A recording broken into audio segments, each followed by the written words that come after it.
Strange Times, a website that highlights UFO and other paranormal activity.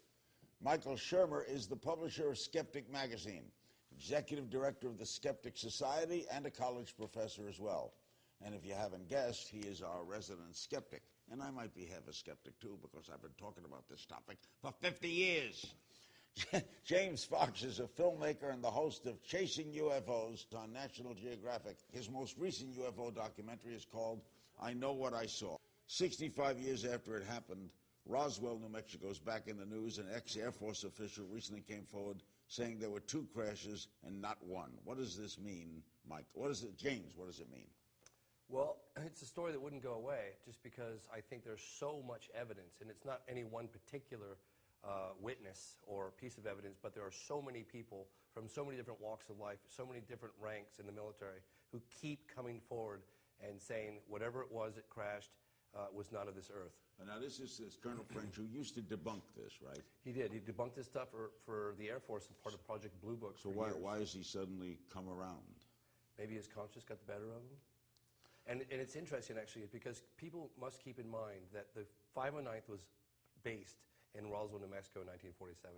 It's the most elite bomb squadron in the world. So for those guys, exclusively responsible for the deployment of atomic weapons, to mistake a common everyday weather balloon or Project Mogul, I just don't think it's possible. Since then, we've had presidents, right. Truman, Eisenhower, Johnson, Kennedy, Clinton, Nixon. None of these presidents has ever decided to reveal. But you're also talking about the Cold War too. Clinton made discrete inquiries. Ford made discrete inquiries. Carter made discrete inquiries. Carter said he saw one. He told me one. Well, he saw the planet Venus. No, he saw something. Yeah. Well, that's what we think he saw. And also, Clinton did an investigation into Roswell, found nothing. So he wasn't not only would they not hide it, I'm with you, Larry. Not only would they not hide it, he wasn't happy with the answers he was getting. How do you know? Michael, what do you think? You're the skeptic. Yeah, what do you think it all First is? of all, of course the government would tell us. They'd go straight to Congress and say, we need more funding. NASA would not hide this. JPL, we just saw that, this is a national celebratory thing that we landed the spacecraft on Mars. And the Mars rock, remember in '96 when Clinton held a press conference and said this could possibly have life in it. Not only did they not hide it, they held a press conference for it. Yeah, that's what would happen. Let me make a counter. Second of all, can I make a counter argument really quickly? Okay, but negative evidence like that counts for nothing. You can't just say we know they're real because we have no evidence. No, what about all the people? We have to have physical evidence. We have saucer-shaped aircraft. That doesn't mean, and they're real. That doesn't mean they're extraterrestrial. But everyone wants evidence. No one will take testimony. I mean, testimony doesn't count. Well, in science, it doesn't count. Can die in court. One at a time. Testimony can put a man in jail. Can have a man get put, to the death sentence. You have these people coming out, but even more so than that, it's all based on mathematics. And people knew that Pluto was there long before that we actually saw it. They thought black holes were there long before we actually found one. But we know there's life in the universe because we're here. And so why is it easier to be skeptical about life in the universe than be skeptical that there's... Aren't you impressed, Michael? That's turning the other corner here. Aren't you impressed by all the people? I have an uncle, a very responsible guy, a president of the United States, Jimmy Carter, others who said Hayden Burns was governor of Florida, swore he saw a thing go up, stop, and then shoot, go do it. Would you discount them? Are they seeing things? Okay, the plural of anecdotes is not data. It doesn't matter how many anecdotes you have. At some point, you actually have to have tangible physical evidence. Okay, they saw lots of things. Okay, so first of all, the fact that it's a UFO, it's unidentified, doesn't mean it's extraterrestrial. We're not saying that. Even though 95% of all the sightings that have ever been made, we agree they're fully explicable. So we're only talking about 5% of these anomalies that we can't explain. What do you do with them? Nothing. You don't have to do anything. You don't have to explain every single anomaly. Science is different than the law. You can convict somebody on an eyewitness testimony. In science, you can't just have somebody say, I think I saw something on Mars. Right. Sorry. You actually have to have We got a picture evidence up on the board if you look around at it. This was taken in McMinnville, Oregon in 1950, photographed by Paul Trent. This is the first picture referred to as the Trent photograph. The latter was dead, and another one taken in Santa Ana. What the hell is that? Looks like a hubcap to me. Here's what A hubcap? Yeah, we hold on did a whole second. show on Hold TV on how to fake No, UFOs. You let me- just do a hubcap. I know toss, about take a this picture. photograph. Okay, I actually That's have all an there is to interview it. with the witnesses on camera about Doesn't this. mean- Okay, Miss Paul Trent. It was a case. 3 photographs were taken. There were multiple eyewitnesses, obviously points of reference, broad daylight, crystal clear, totally in focus, under scientific scrutiny in the Condon Report, which is a scientific study that was done by very prominent scientists, and they concluded this was a real object, roughly 20 to 30 feet in diameter, a silvery metallic object that flew within sight of 2 witnesses. That was subjected to rigorous scientific analysis. You're the lead vocalist in a famous punk rock band. Like, what got you into this? Well, Were you hallucinating one night? no, I was in No, seventh I grade. mean, what I know about punk rock, it could be you were out there I somewhere. could have was out, a little bit of both, but Little joke I, there, folks. I think when I was in junior high school, I just realized that the universe was a really big place, and in the 90s, the Deep Space Project by Hubble was doing these 11-day photographs. They would focus this telescope on a little tiny black piece of space, like holding a grain of sand, arm's length away, for 11 days, and they would get a 1-inch by 1-inch slide with 10,000 galaxies in it. Each galaxy can have 1 to 200 billion solar systems. That's why we're finding so many planets right now.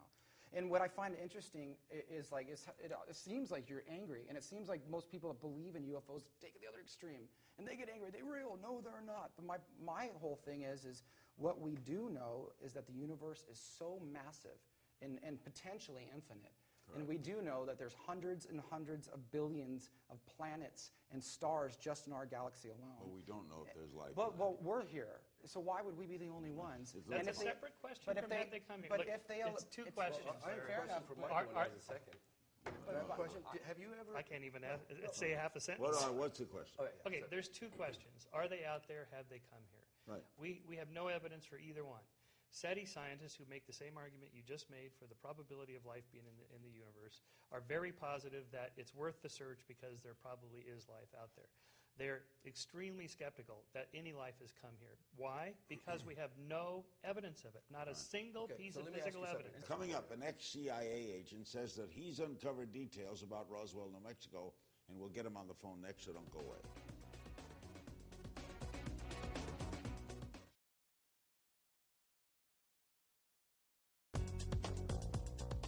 We're back on Larry King Now. With us in the panel here is James Fox, Tom DeLonge, and Michael Shermer. And joining us on the phone now is Chase Brandon. He is an ex-CIA agent who says he has reason to believe that what crashed at Roswell, New Mexico years ago was a UFO. What do you base that on, Chase? Hi, Larry. Well, I have my own long-held beliefs that Roswell really occurred, as the people who were there at the time and reported what they saw in the debris field, what they saw and described as cadavers, what was originally admitted to by the U.S. Air Force, and then subsequently all that underwent a massive change. I believe people saw what they saw. You recently tell us about that you found a box at CIA headquarters labeled Roswell containing photographs. No, I didn't find the box. It was a box of historical items. What did you see in the box? What was in the box? If you want to imagine what has been described at the debris field, among other things, Was it confirmed for those you? kinds of things would be what I'm referring to in general. I won't say what was in there in particular. Chase, did what you? I will say emphatically is I don't for a moment think my organization, and I still regard it that way, sits on and conspiratorially covers up anything that is the end-all, be-all determinant. Chase.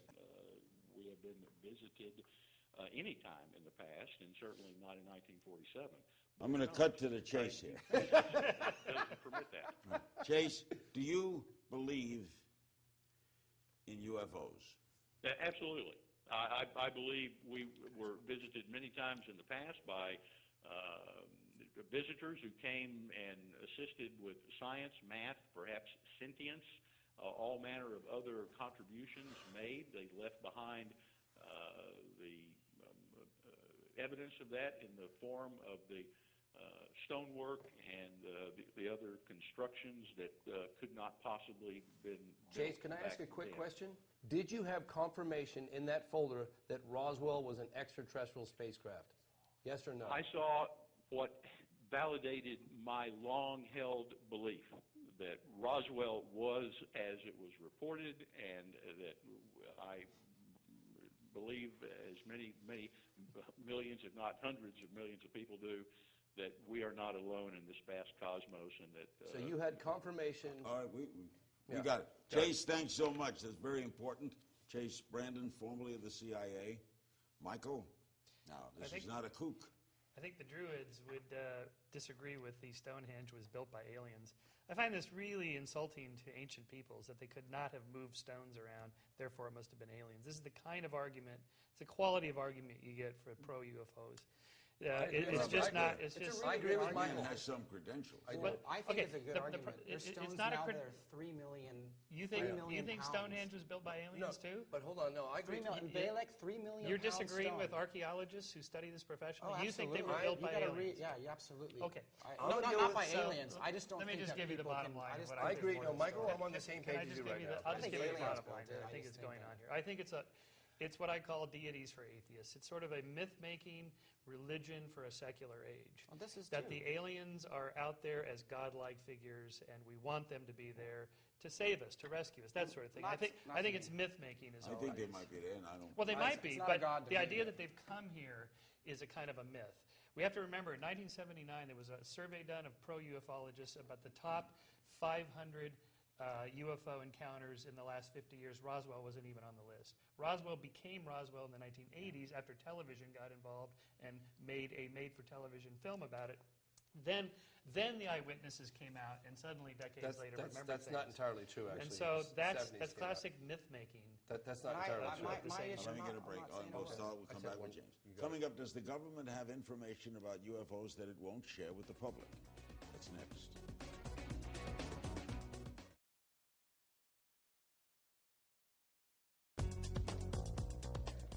We're back with musician Tom DeLonge, with filmmaker James Fox, and with skeptic Michael Shermer, the publisher of Skeptic Magazine. According to a recent survey, more than a third of Americans believe UFOs are real. Do you think the government is deliberately withholding information? The military generals and officials that I've interviewed from around the world have shared with me very unambiguous UFO encounter cases that they, during their official duties, have investigated. And some of the evidence that they were collected on scene was sent off to an unknown government agency, never to be seen or heard from again. I've heard that from so many American military witnesses. I had from Gordon Cooper, who was the last American astronaut to go up in space alone, told me that there was a flying saucer that landed at Edwards Air Force Base circa 1953, 54, that was filmed on camera. He had the film footage developed, and that he personally saw it. It was real good footage, broad daylight, you could see it, and that he personally handed the film footage over, and it was never seen or heard from again. So based on all those stories that I've heard, and once again, I'd have to call this a preponderance of evidence, I'm convinced that there's a cover-up. And so the obvious question, Michael, is, assuming what he said is correct, the obvious question is one word: why? Why? Well, I can't think of a reason why. I can't either. But even so, where is the film? Where's the look? The next time an abductee goes up to the mothership, grab one of the little widgets off the dashboard and bring it back so we can look at it. In other words, photographs and grainy videos and anecdotes about things that go bump in the night, that's not evidence in science.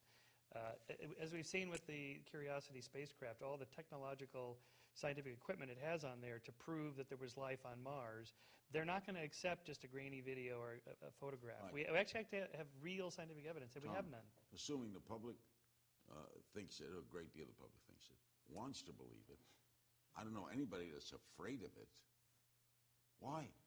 Well, I think that I was saying earlier off camera, I think that there are national security implications. I think anything that upsets a geopolitical order is a national security implication. I think that that when you look at the collective evidence and you know that if we're going to base everything specifically off science, I just think there's a lot of things in human life that you can't base off science, religion being one of them. I don't have that particular faith, but I know a lot of people do, and they have for thousands of years, and one man or a way of thinking or a magazine can't change that for a millennium No, you of human can't beings. change faith. You can't change faith. And I think this isn't faith. This is, well, to him it's science, but to me it's just a belief in life, the life and universe, and that comes with an element of consciousness in the human soul, and what that means. And if anything, it would unify our fractious I believe political so. Yeah. world. Why not?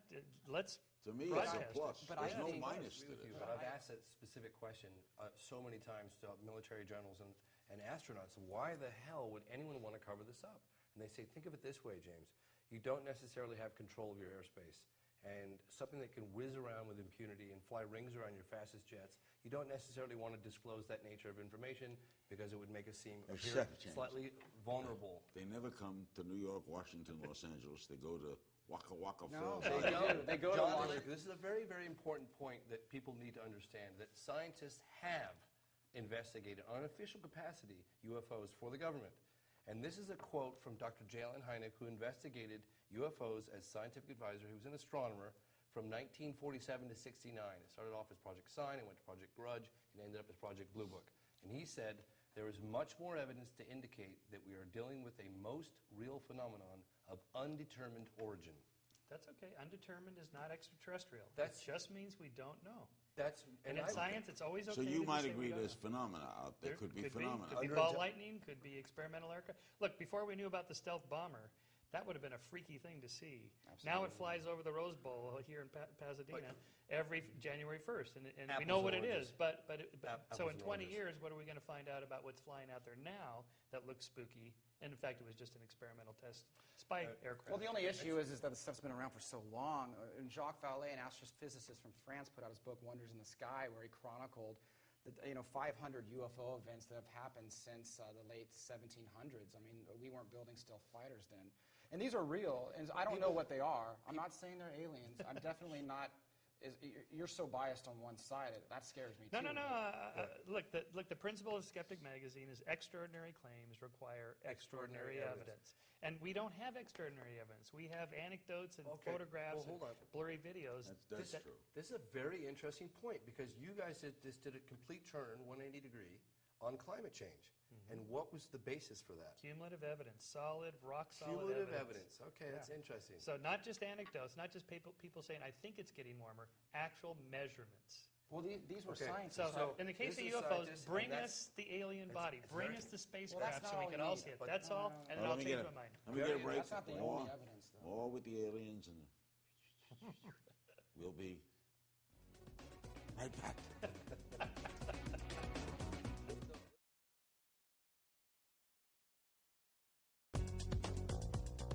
We're back in our next segment. We'll have some Twitter questions before we wind things up on this always fascinating topic. A couple of other things. The abduction stories. You buy them, Tom? Well, I think you they're think people interesting. have been taken? Well, when you follow the studies of Bud Hopkins and John Mack, and I think those are important because John Mack was the head of the psychology department over at Harvard, so he's no quack. There's hundreds and hundreds of thousands of reports that are happening all over the world, different demographics, different age groups, generation. They all tie together with certain elements. So it's scary either that it really is some kind of extraterrestrial thing, or it's scary because they're all having the same hallucination. That they were taken. Well, just either way, it's scary to me that so many hundreds of thousands of people are having that kind of dream sequence, whether it's real or not.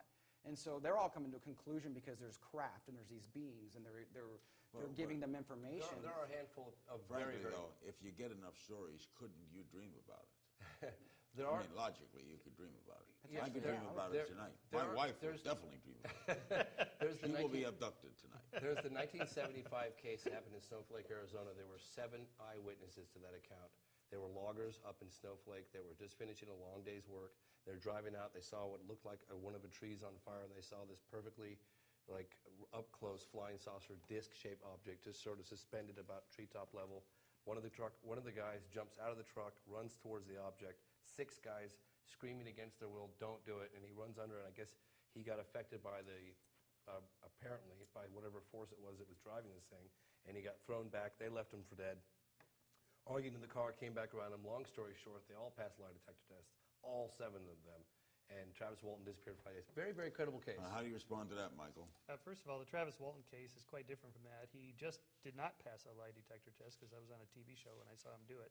Second, he was a logger who was late getting a job done. He had already fascinated about, or sort of fantasized about UFOs and talked about this before this incident happened. He told his buddies, let's tell this story, and they told the story. Anybody can tell stories like this. I've never heard that. Most last of the, part. Do you understand? oh, I wrote about this. So most of the abduction I wrote cases about happen something else. Do you during understand that they were during suspected sleep. of murder? They were suspected of murder. Most you of the realize that, right? most of the sleep alien abduction experiences happen when people are asleep. This is called sleep paralysis. It happened in the Middle Ages. They called it nightmares, the terror that comes in the night, the being that sits on your chest, the sense presence, the probing and sexual stuff. All that's been happening for centuries. It happens in people's minds while they're asleep. Not all of it happens when they're dreaming. There's many cases where people are driving during the middle afternoon and have missing The time. other and all those abduction things. cases happen To under me, it's hypnosis. And hypnosis is not a reliable way of pulling a memory out because memories are not recorded like videotapes and you rewatch them. Since 1/3 of the public believes it, do you think now you're in show business, Tom. Do you think those 2/3, the other 2/3 that don't, think you're kook? No, I just think there's always an early adopting crowd, you know. I think you choose what you believe, and if you're going to be really biased one way or the other, you're probably going to lose. Like, no way, and there's other people who are like, everything's a UFO. But like I was saying earlier, I mean, you know, if 1/3 believes, I just think the other 2/3 will come on soon. And I think that goes, if you follow 80 million people. If you follow human beings, no matter what, it's like the first people to buy the iPhone, and then pretty much everyone has it. And the Earth was flat, you know, for the longest time. And Galileo and all those guys were going to get burned at the stake for finding new stars, and the whole universe didn't rotate around us. So we can, I just think the super conservative movement is not going to predict the future. You admit They're just there not are going to always run from the past. skeptics in Sure, every advance. they laughed at the Wright brothers, but they also laughed at the Marx brothers. Being laughed at doesn't make you wrong, right? Most of the people in the history have been wrong. We celebrate the Galileos because they turn out to be right. Most of the people that have these crazy ideas turn out not to be right, and we forget about them. I've yet to meet someone who's invested a relatively serious amount of time looking into the more serious aspect of the UFO phenomenon that's concluded there wasn't anything to it. You know, as much as I respect Michael, Carl Sagan. Me. Carl Sagan, but Lots of astronomers. you're saying that you've actually They're skeptical. But hold on, let me ask Carl you a Sagan, question. I Let me knew ask Carl well. Did you go into the field? Did you meet the eyewitnesses? Did you talk to the military generals? Did you talk to the FAA I've officials? talked to so Did you many review the people. photographs? Did you really do that? I've talked to a Because lot you of just people. told me that Travis didn't pass the lie detector test. I just hung out I with said I Travis. was on a break. TV I just show hung with out him. with Coming up, Travis. James, Just Tom, and Michael will take your questions about UFOs. Here we go.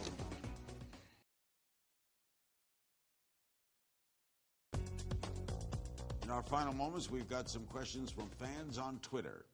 Nana KP, that must be her nomenclature, right? Asked, how do aliens fit into theories like evolution and creation? Actually, this is a good question because if there is extraterrestrial life, what is the chances that they would be bipedal primates like us with some gnarly stuff on their forehead speaking English with a weird accent? Do they have their own God? Chances are zip. They're not going to be like us. Well, I'm not going to jump to that conclusion because that just seems, once again, that you're coming to a conclusion. I think that It's very human to I think think they're going to look like us. well, I'm not even saying that. One of my favorite expressions is if the universe is truthfully infinite, then there is infinite possibility. And you can't confine it and you can't limit it. So there probably are pieces of life that look like human, and there probably are that don't. I mean, if the universe goes on that deep. What's the most compelling bit of evidence that you've heard? I mean, you've sat on panels with me, with the former governor I've of been doing Arizona. this for years. Yeah. The most compelling to me was Governor Burns of Florida and President Carter, Right. and the governor Of Arizona. Arizona. He said it was about a mile across. No, when I hear my wife's uncle, he's a very responsible guy. I seem they could have imagined it too. Yes, I'm open to it. I'm not totally skeptical. Not imagined. They perceive something very real. The question is, what is it? We have with least one. Diego T. Rivera on Twitter wants to know: have you ever seen a UFO or ever had a close encounter? Any of you? I've seen a couple unidentifieds. Yeah, I don't know what they were, but you know it's funny. Years ago, you might have heard this. You're able to You're able to buy night vision, right? And you can see certain things with it. And if you get generation 4 or greater, you can see a lot of stuff. So I had to fill out all these papers with the State Department. I can't leave the country with these things. No, I swear to God. And I spent so much money on these things. And I'll go out. It took about a year, and I saw a couple really, really great things zipping through the atmosphere, right angles, arcing 180 degrees of the horizon in less than 3 seconds. Don't know what it was. Put a camera on. Don't know what it was, but yeah. Birds. Yeah, Birds do this. A lot of sightings turn out to be birds birds. totally go from one horizon to the other in 3 seconds. You think it was a horizon. You're like this. It's like right in That's front of the you. Zoom bird. I've You heard wouldn't want to know what I think. They're think bugs. Weird stuff. You know, we mentioned before that No, you don't wanna go they're always skeptics. Before we close it, I used to imagine when I did a radio talk show, could imagine if someone was doing a talk show in 1908 and they take the next call. Yes, sir, the next call is from Kitty Hawk, North Carolina. Yeah. Hey, Larry, how are you? My name's Orville, here with my brother Wilbur.